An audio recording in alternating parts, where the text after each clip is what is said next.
Welcome back to the channel, everybody. Hopefully you guys are doing well. Thanks for joining today. We have something else different today. We are looking at another model railroad. So if you really liked the one that came out on Wednesday, you're definitely going to like this one as well. But there are a few key differences in today's video from Wednesday's video. So Wednesday I was working on a KCS route, which I fully intend, once finished, to release on the DLS for free for everybody to enjoy.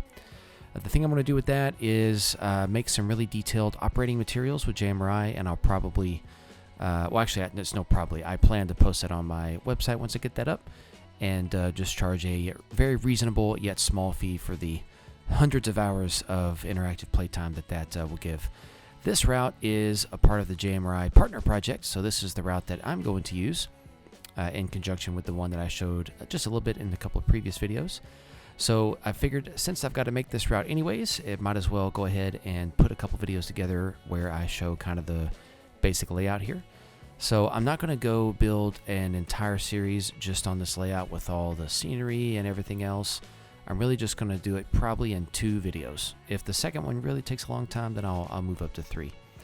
But pretty much all I'm going to show for this one is kind of the setup and the structure, so that as I come in later and make some more JMRI videos, you at least will have something to kind of fall back and get an idea of what I'm talking about. So right now, all we've built is the staging yard on the west end, and we are now building east. So I'm laying out my 36-inch radius roughly. So I put it in real scale, so that came out to be about like 300 feet roughly, since I'm doing HO scale. So I'm usually measuring around 290 to 300 feet to get my curves in. Not too bad. But so far what we've built is the staging yard, and then we built a siding, and I have a name for that siding. That siding is Bullman siding, and the only purpose that siding serves is a terminus for one of the way freights we're going to have that runs this route. So I don't want that way freight to go on to staging. You can think of it as like a divisional sweep. It just works industries on the division here. So that siding that we saw previously, not right now, but previously, is kind of where that train will terminate. Now, right now, we are currently working on the town of Beverly. So in Beverly, this town is exclusively worked by that exact way freight we were just talking about. So as it heads eastbound, it'll work some of the spurs, and when it turns around and heads westbound, it will work some of the other spurs. And there's going to be a couple industries here. I have not nailed down exactly what they're going to be. So right now, all I've done is kind of roughed in the spurs, and later on when I actually start putting in buildings and such, those spurs might move around just a little bit. But we're going to go ahead and continue to head east here. So we're modeling the New York Central system. We are not modeling it on any sort of actual real prototype. The setting is more or less in eastern Ohio. And so, you know, obviously we know that the LE&E in one form or another was not necessarily real or successful. It was just kind of a paper railroad at one point. So here we're kind of giving it some life, but of course under the ownership of the NYC. So right now we're working on the siding that comes into the town of Frankston. This town is worked by a local coming out of Gibbs Yard, which you will see Gibbs Yard coming up here fairly soon. And Gibbs Yard is not the divisional yard, but it is a pretty significant yard here on the route where we have, I think it was 3 locals actually that come out of Gibbs Yard, and then it's worked by the way freight. So pretty good amount of traffic coming into Gibbs Yard. So if that's going to be pretty big, then you can imagine how big that divisional yard is going to be once I get over there. So just laying out the main, adding in a few bridges here and there. You can't have a railroad without lots of nice bridges. I figured for this one, I'll either lay that bridge over a roadway, is what I was thinking, or we can eventually just kind of make like a creek or something. But I definitely think I want to make it a roadway here, like kind of, you know, little in-town overpass. All right, we're going to continue to head east. This is going to be just a one-spur industry that is worked only by the way freight. So we will eventually talk about that in more detail, but I've got to get that all set up later. Not sure exactly what that industry is going to be, but I gave it the name of Starfire for now. Don't actually know where I got that name from. I was looking at my notes here on this, which I wrote up a few months ago, and I saw that, and I was like, okay, whatever, we'll go with it. So who knows? When I actually decide what it's going to be, I might change my mind. I don't know.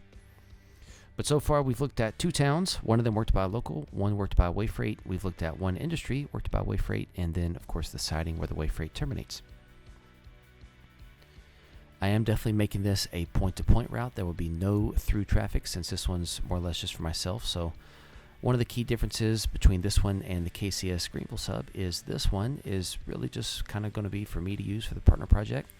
I don't really intend to release it, if I get it finished and show off some operating videos, which I definitely intend to do, and people are really in love with it for some reason, then, I could be convinced that maybe I should put it out there for everybody else. But I think I'll just have a couple videos and talk about the operations and go from there. So where I really intend to feature this is when I actually get into operating the JMRI Partner Project.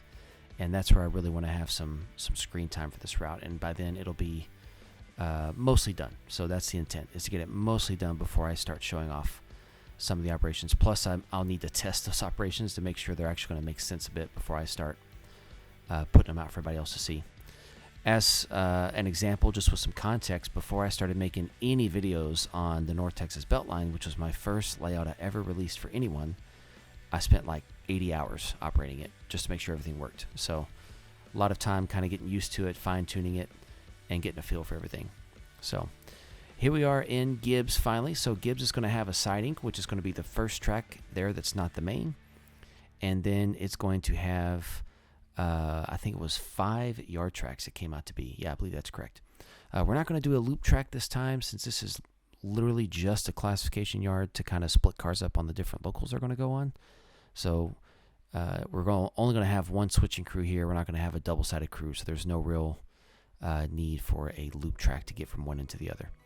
We can just use the siding for that. So, but I am going to have an extra long siding here just to kind of accommodate some space for the switcher and for any trains that come through. So most of the switching here we'll probably do on what would this be? This would be the east side of town. Yeah, because we're heading east. Sorry, I had to think about it for a second. So in the background is east, in the foreground is west, and so the switching will probably be done over here on the east side. Yeah, this side. So we're also going to have a couple of things going on here in Gibbs. I think I might put in maybe just 1 or 2 spurs in Gibbs, not too much. But I am setting up an interchange with another railroad here in Gibbs. And I'm not going to do it where the other train comes in and picks up cars and leaves. I'm going to kind of do what I call a cheap interchange. And on a cheap interchange, you more or less just kind of set out a spur. You call it an interchange track. And then you just, drop off cars to that spur and pick up cars from that spur. And that's it. So that way you don't have to actually create a yard or anything else for the other railroad, nor do you have to have any locomotives or trains. It's just more or less like another spur, but it's called an interchange. I got that idea from a friend of mine over in an area of Texas not too far from me who had that idea on his in-scale layout, and when you have some space constraints, it just really made sense, so I figured I'd use it on this one. On the KCS Greenville sub, we're going to have a UP interchange on that one, and there's going to be like a full double-ended yard and trains and everything else on that. So here you're going to see me kind of lay out the main and the siding. So we've got to cross over there to get back from the yard onto the main, sorry. And then the siding, which is the track on the left in the current screen, is going to be the one that goes down to the interchange. So what we're going to have is a bridge over the other railroad, and then the track will descend in grade to get down to it. So right now I'm just kind of fine-tuning that and getting a feel for it and making it look decent. I didn't want some, really nasty sharp turns here, so we made a few modifications, but we got it to work. So there's going to be the underpass, and like I said, it'll just kind of terminate, nothing too fancy. And then we will wheel it around the outside, and then here's our connection. I do think that I expand it out just a little bit to kind of get a better feel for it. Actually, no, I don't. Never mind, that was something else. And then there's the main. So naturally, whenever you're going to switch backwards, you need a bit of a lead. So we will carry that siding on forward a bit to get some track space. What I'm going to do is I'm going to take this here to the next town, which is Williamsport. Williamsport is a very small town. So the local that's going to work Gibbs, the interchange track, is also going to work the town of Williamsport. So we're going to have a full-length siding here for trains, but only a couple of industries, very small. Most trains will just be passing through here. So this will be Williamsport. And then the last thing you'll see is we're going to build a Y up here because I decided I wanted to have a major industry on this route, which gets its own local. So we're going to have a yard up here where through trains can drop off cars for this local. It's just going to be like a 2-track yard. And that local will take those cars from here over to the major industry. And this Y is how we're going to get access to that major industry. So big time here. I'm looking at the diagram I drew up right now, and it's got probably 13 spurs on it. So that's quite a bit of space. We'll see if I cut it down. Not sure yet. I first have to figure out what exactly it's going to be. So stay tuned for part 2 of this one. I'll have out probably in the next couple weeks. We're going to work on the divisional yard next and talk a little bit more about that. But don't worry, I'm not going to give up on the Cox and Sub. I'm just getting these set up so that I can continue on with the JMRI series. So hope you guys enjoyed, and stay tuned for more, and we will catch you guys next time. It's always good to hear from you.